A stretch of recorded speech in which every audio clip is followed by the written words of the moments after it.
ในไทยอาทิตย์ผ่านมานี้ทานศรีสุนนท์แก้วสัญญวงศ์หัวหน้าคณะคุ้มครองด่านชายแดนสากลนำพาวพร้อมคณะได้ขึ้นไหวเยี่ยมยามและเฮ็ดเวียกร่วมกับคณะประสานงานและคุ้มครองโครงการกังหันลมเจียงเซินโดยการต้อนรับของทานห่วงจุงแองอำนวยการบริษัทผู้ส่วนก่อสร้างกังหันลม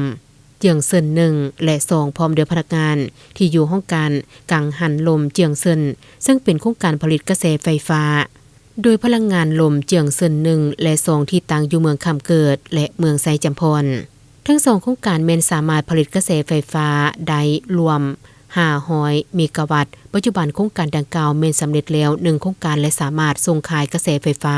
ออกสู่สาธารณรัฐสังคมนิยมเวียดนามระยะที่1จำนวน250เมกะวัตต์จุดประสงค์การไปเยี่ยมยามในครั้งนี้ก็เพื่อเป็นการพบปะแลกเปลี่ยนบทเรียนด้านคอร์สบริการของด่านเพื่อเอื้ออำนวยความสะดวกให้แก่การขนส่งสินค้าวัสดุอุปกรณ์ในการก่อสร้างและพาหนะต่างๆของโครงการเข้าออกด่านและแสดงความขอบใจนำโครงการที่อุปถัมภ์ช่วยเหลือวัตถุอุปกรณ์เครื่องอับใส่ห้องการและยานพาหนะเพื่อนำใส่เข้าในเวียกรวมของด่านตลอดมาพร้อมนี้ทางบริษัทยังได้มอบพาหนะรถจักรจำนวน2คันให้แก่